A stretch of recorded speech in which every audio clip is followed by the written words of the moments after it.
नमस्कार। मध्य प्रदेश छत्तीसगढ़ के हमारे खास बुलेटिन में आपका बहुत बहुत स्वागत है। मैं हूं आपके साथ दीपिका ओझा। चलिए शुरुआत करते हैं खबरों की। पहली खबर मोहाला से है, जहां जिला मुख्यालय में कोटद्वार एसोसिएशन ऑफ छत्तीसगढ़ तहसील के मांग को लेकर 1 दिवसीय धरना प्रदर्शन किया गया, जहां उन्होंने कहा कि मुख्यमंत्री द्वारा 23 फरवरी 2019 को कोटद्वारों के प्रांतीय सम्मेलन पाटन में यह आश्वासन दिया गया था कि कांग्रेस की सरकार बनने के बाद पूर्व भूमि स्वामी का हक कोटवारों को पहले की तरह ही दिया जाएगा, लेकिन अभी तक नहीं दिया गया।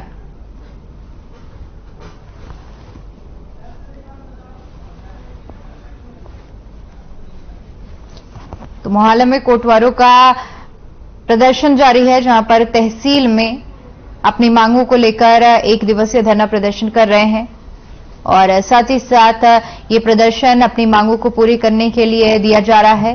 तहसील की मांग को लेकर ये प्रदर्शन है, जहां पर हाथों में बैनर लिए शासकीय दर्जा को देने की मांग की जा रही है। इसमें महिलाएं और पुरुष बड़ी संख्या में शामिल हैं और तहसील की मांग को लेकर ये प्रदर्शन किया जा रहा है।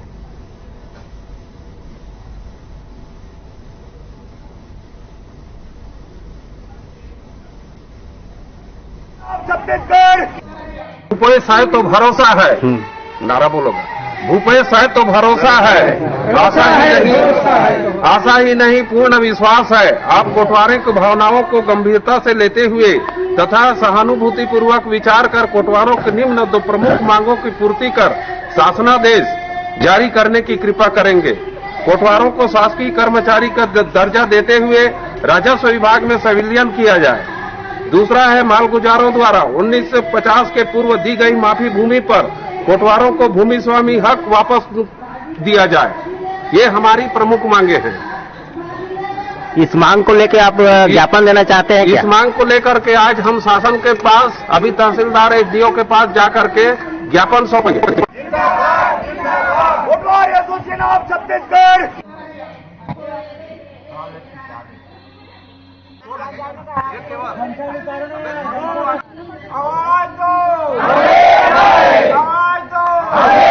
हो गया। चलिए खबरों में आगे बढ़ते और बात करते हैं मोहला की, जहां पर महाशिवरात्रि के पावन पर्व पर 8 दिवसीय शिव महापुराण कथा का आयोजन किया गया। साथ ही विधायक और संसदीय सचिव इंद्र शाह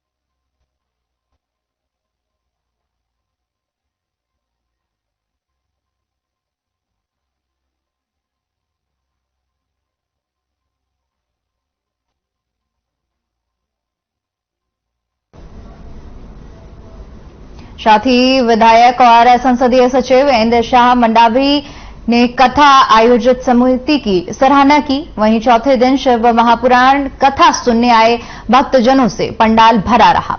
आपको बता दें कि आयोजक मंडल के अध्यक्ष दिलीप ने जनसमूह से इस दिव्य कथा के समस्त कार्यक्रम में पधारकर श्रवण करते हुए पुण्य लाभ प्राप्त करने का आह्वान किया है।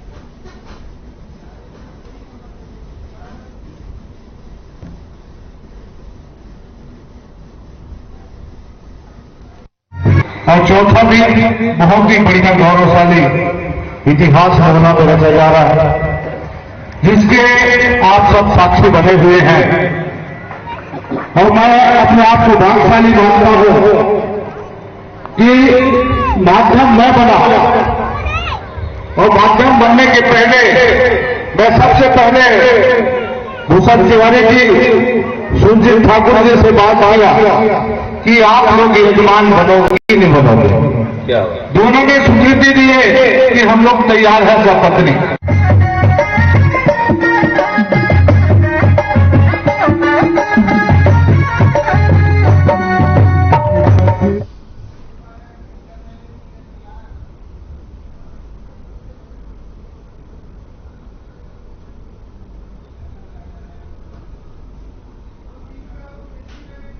खबर रायपुर से है, जहां कांग्रेस के राष्ट्रीय नेता मुकुल वासनिक का एक बयान सामने आया है। उन्होंने कहा कि कांग्रेस के इस अधिवेशन से भारतीय जनता पार्टी भयभीत है। उन्होंने कहा कि बीजेपी लाख कोशिश कर ले, लेकिन कांग्रेस को रोकने में कामयाब नहीं हो पाएगी। ये केंद्र सरकार जिस तरह का काम कर रही है, उन्हें भयभीत होने के लिए बहुत सी वजह रहेंगी। मुझे बताओ मैं दिल्ली एयरपोर्ट में भी रोका गया था। लाख कोशिश भारतीय जनता पार्टी कांग्रेस को रोकने की कोशिश करे, लेकिन वो रोक नहीं पाती। देखिए, केंद्र सरकार जिस तरह का काम कर रही है, उन्हें भयभीत।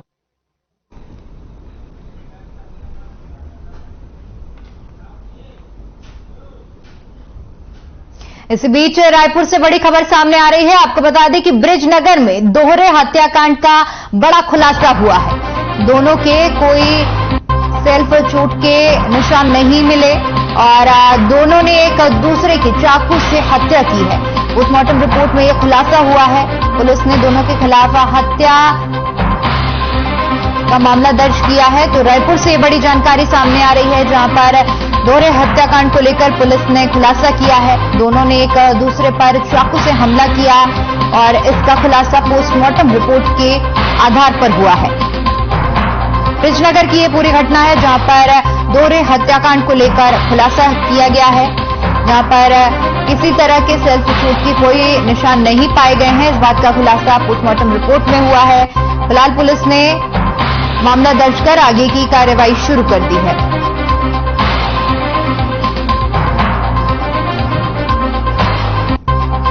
तो दोहरे हत्याकांड का ये मामला है, जहां पर पुलिस ने कार्रवाई करते हुए इस हत्याकांड का खुलासा किया है। और बताते चलें कि पोस्टमार्टम रिपोर्ट के आधार पर यह खुलासा हुआ है कि सेल्फ चोट के कोई भी निशान नहीं मिले हैं। दोनों ने एक दूसरे की चाकू से हत्या की है। पुलिस ने दोनों के खिलाफ हत्या का ये पूरा मामला दर्ज किया है।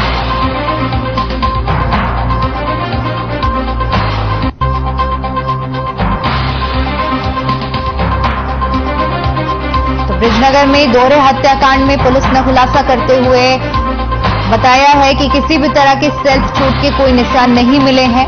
और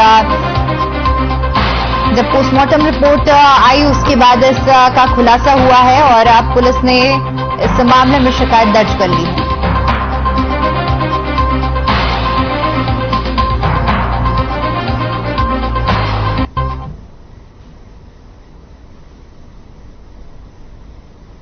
वहीं बड़ी खबर सामने आ रही है रायपुर से, जहां पर बीजेपी बड़ा प्रदर्शन करने जा रही है। आपको बता दें कि आरंग के टाउन हॉल में बीजेपी आवासीय अधिवेशन आयोजित करेगी। 24 और 25 फरवरी को बीजेपी के तमाम दिग्गज नेता इसमें शामिल होंगे। भारतीय जनता पार्टी की तरफ से आरोप लगाया गया है कि विपक्ष की आवाज दबाने की कोशिश की जा रही है और विपक्ष की आवाज ये सरकार दबा रही है। तो बीजेपी 24 और 25 फरवरी को बीजेपी के तमाम नेता इस में शामिल होंगे, जहां पर भारतीय जनता पार्टी की तरफ से विपक्ष की आवाज दबाने का आरोप लगाया जा रहा है और इसी को लेकर ये प्रदर्शन किया जा रहा है। तो 24 और 25 फरवरी को ये प्रदर्शन किया जा रहा है, जिसमें बीजेपी के तमाम नेता शामिल होंगे और विपक्ष की आवाज दबाने का आरोप लगाया जा रहा है। बड़ा प्रदर्शन करने जा रही है भारतीय जनता पार्टी, जहां पर 24 और 25 फरवरी को बीजेपी के तमाम नेता इस प्रदर्शन में शामिल होंगे और इस दौरान विपक्ष की आवाज दबाने को लेकर ये प्रदर्शन किया जा रहा है। तस्वीरें हम आपको दिखा रहे हैं, जहां पर बीजेपी के तमाम नेता शामिल हो रहे हैं और प्रदर्शन किया जा रहा है। साफ तौर पर आरोप लगाया जा रहा है कि जो सरकार है वो विपक्ष की आवाज दबाने का काम कर रही है।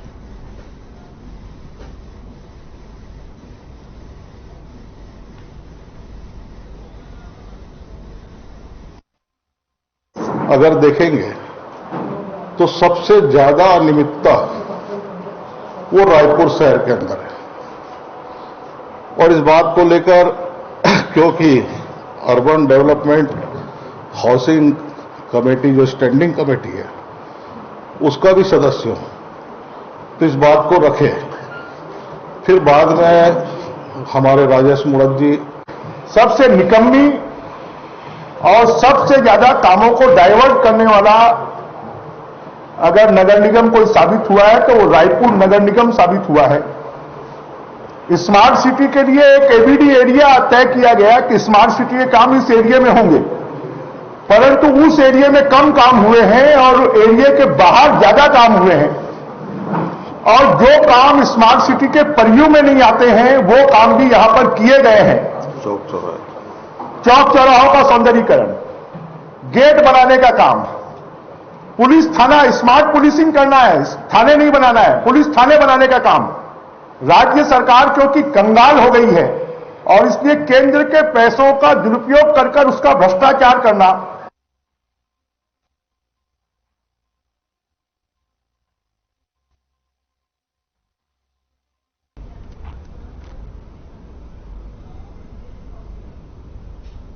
वहीं बुरहानपुर के डेढ़तलाई के जंगल में बाघ ने किसान पर हमला कर दिया, जिसके कारण किसान की मौके पर ही मौत हो गई। किसान का शव मिलने के बाद क्षेत्र में सनसनी फैल गई। मामले की जानकारी मिलते ही पुलिस और वन मंडल के अधिकारी मौके पर पहुंचे और जानकारी देते हुए बताया कि किसान 2 दिन से लापता था। फिलहाल शव को पोस्टमार्टम के लिए भेज दिया गया है और आगे की कार्रवाई की जा रही है। तो बाघ के हमला करने से किसान की मौत हो गई है। बता दें कि किसान 2 दिन से लापता था और लापता किसान की जांच उसको ढूंढा जा रहा था, लेकिन 2 दिन बाद किसान का शव जंगल में मिला। और वहीं मामले की सूचना मिलते ही पुलिस और वन मंडल के अधिकारी मौके पर पहुंचे, जहां पर जानकारी देते हुए उन्होंने बताया कि लापता किसान 2 दिनों से जिसकी तलाश की जा रही थी, फिलहाल शव को कब्जे में लेकर पोस्टमार्टम के लिए भेज दिया गया है। इस हमले के बाद से गांव में दहशत का माहौल है।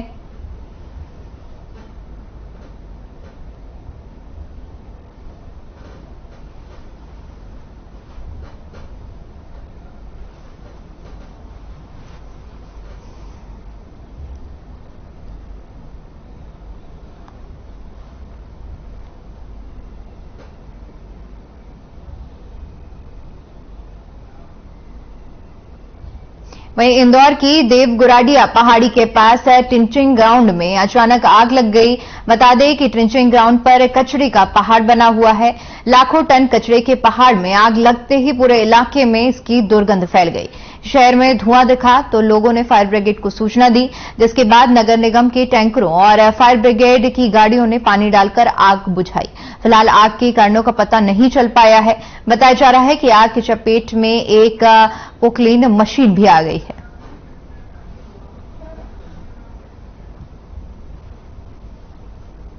तो लाखों टन कचरे में भीषण आग लग गई और देखते ही देखते आग इतनी ज्यादा फैल गई कि इसकी दुर्गंध पूरे इलाके में फैल गई, जिसके बाद धुआं देखने पर लोगों ने फायर ब्रिगेड को इसकी सूचना दी, जिसके बाद नगर निगम के टैंकर और फायर ब्रिगेड की टीम ने आग पर काबू पाया। फिलहाल इस आग के कारणों का पता नहीं लग पाया है।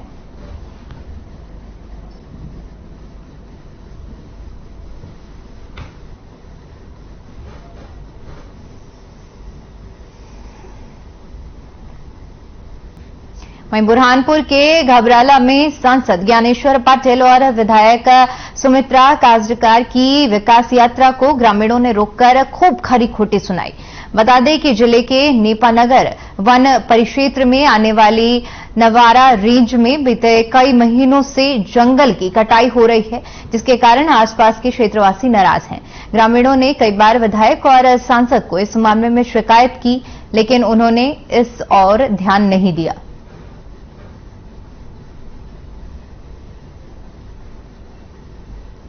तो विकास यात्रा को ग्रामीणों ने रोका, जहां पर सांसद को खूब खरी खोटी सुनाई गई। बता दें कि क्षेत्रवासियों में जंगल की कटाई को लेकर आक्रोश देखने को मिला और इसी वजह से सांसद को और इस विकास यात्रा को ग्रामीणों ने रोका और अपनी शिकायतों को पदाधिकारियों के सामने रखा और जो प्रतिनिधि वहां पर पहुंचे थे उनको खूब खरी खोटी सुनाई।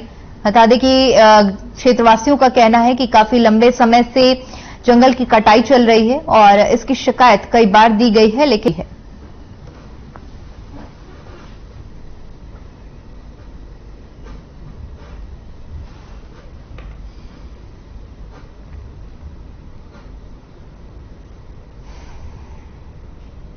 छुरिया में 23 फरवरी को ब्लॉक मुख्यालय में कोटवार एसोसिएशन ऑफ छत्तीसगढ़ की तहसील की मांग को लेकर एक दिवसीय धरना प्रदर्शन किया गया।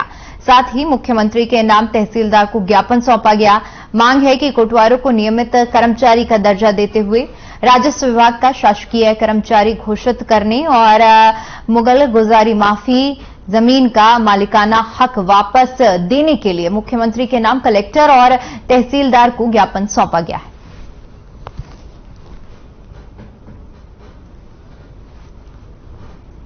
तो कोटवार एसोसिएशन का ये प्रदर्शन है जहां पर अपनी मांगों को लेकर इन्होंने प्रदर्शन किया।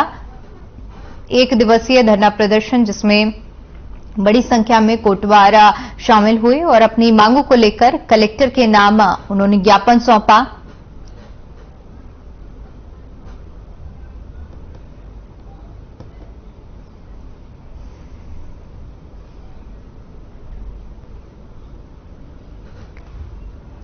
तो छुरिया में कोटवार एसोसिएशन का ये प्रदर्शन है जहां पर अपनी मांगों को लेकर कोटवारों ने एक दिवसीय धरना प्रदर्शन किया और साथ ही साथ ये भी चेतावनी दी है कि जल्द से जल्द मांगों को पूरा किया जाए। कल ज्ञापन सौंपा गया है। गुरुवार शाम जीएसटी की टीम ने प्रदेश भर के 42 स्थानों पर एक साथ सर्वे की कार्रवाई की। इसके तहत बुरहानपुर में भी सीके ग्रुप के दफ्तरों में टीम पहुंची। अफसरों का कहना है कि जांच अभी प्रारंभिक अवस्था में है। राहुल अग्रवाल के एनआर फाइबर्स में जीएसटी सर्वे किया जा रहा है। टैक्स चोरी की आशंका के चलते टीम पहुंची है।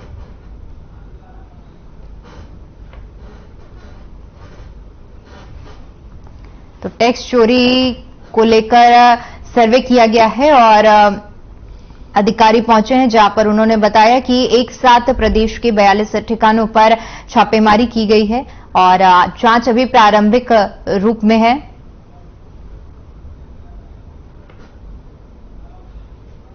वहीं रायपुर में कांग्रेस की पीसी हुई जिसमें कहा गया कि ईडी के छापे से ये सोच रहे हैं कि अडानी के घोटाले पर सवाल नहीं उठेंगे। ऐसा नहीं है, सवाल पूछते रहेंगे और आगे भी स्टीयरिंग कमेटी तय करेगी कि कांग्रेस सीडब्ल्यूसी का चुनाव होगा या नहीं। हम चुनाव के लिए तैयार हैं। हम इकलौती पार्टी हैं जो संगठन को लेकर निष्पक्ष चुनाव करते हैं।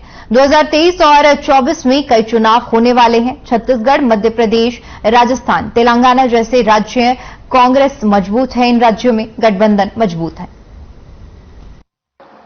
स्टीयरिंग कमेटी की बैठक होगी और शाम को 4 बजे सब्जेक्ट्स कमेटी की बैठक होगी जहां 6 प्रस्तावों पर विचार विमर्श होगा और उसके बाद 25 और 26 को इन प्रस्तावों पर डिस्कशन होगा प्लीनरी में। 25 तारीख को राजनीतिक, आर्थिक और इंटरनेशनल अफेयर्स के रेजोल्यूशन पर चर्चा होगा और 26 तारीख को कृषि, किसान कल्याण, युवा रोजगार और शिक्षा और तीसरा जो प्रस्ताव है सामाजिक न्याय और सशक्तिकरण पर, इन 3 प्रस्तावों पर हम चर्चा करेंगे। वहीं कांग्रेस नेता को दिल्ली में रोके जाने पर सियासत तेज हो गई है। पूर्व मंत्री बृजमोहन अग्रवाल ने कहा कि खिसियानी बिल्ली खंबा नोचे। बिना किसी कारण के पुलिस किसी को भी नहीं रोकती। लोकतंत्र है, देश में सबको बराबरी का हक है। कांग्रेस का एक ही काम रह गया है, आरोप लगाना। विधायक बृजमोहन अग्रवाल ने कहा कि जनता का अधिवेशन नहीं है, ये कांग्रेस का अधिवेशन है। इस अधिवेशन से छत्तीसगढ़ को कोई फायदा नहीं है। खिसियानी बिल्ली खंबा नोचे। और मुझे नहीं लगता है कि बिना किसी कारण के किसी को रोका जाएगा। इस देश में लोकतंत्र है, सबको बराबरी का अधिकार है। अगर कोई अपराधी होगा तो उसको तो सजा मिलेगी, उसको तो पुलिस गिरफ्तार करेगी, उसको रोकेगी, जिनसे पूछताछ होगी, जिनके ऊपर में रोक लगी है उनको रोकेगी।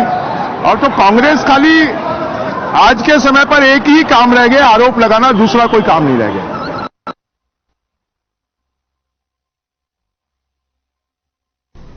वहीं महाराष्ट्र के राज्यपाल रमेश बैस रायपुर पहुंचे। इस दौरान उन्होंने कहा कि मैं पार्टी का कार्यकर्ता हूं और पार्टी ने जो जिम्मेदारी दी है मैंने उसे पूरी तरह से निभाया है। मुझे त्रिपुरा का राज्यपाल बनाया, झारखंड का राज्यपाल बनाया और अब महाराष्ट्र के राज्यपाल के रूप में मनोनीत किया गया है। मुझे विश्वास है कि मैं अपने व्यवहार से सरकार का भी दिल जीत सकूंगा। साथ ही कहा कि महाराष्ट्र में प्रदेश के विकास के लिए और मुख्यमंत्री को सहयोग करने के लिए हमेशा तत्पर रहूंगा।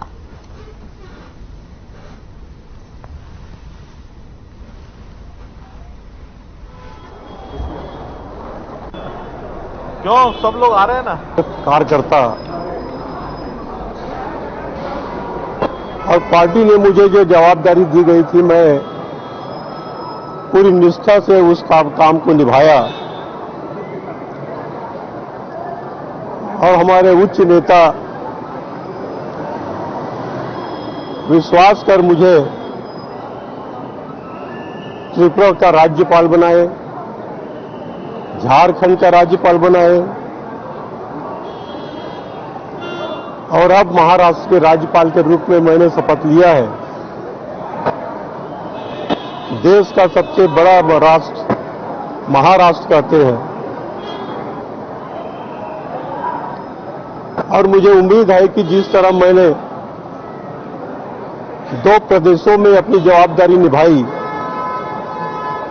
महाराष्ट्र में भी मैं प्रदेश के विकास के लिए और मुख्यमंत्री को सहयोग करने के लिए मैं हमेशा तत्पर रहूंगा।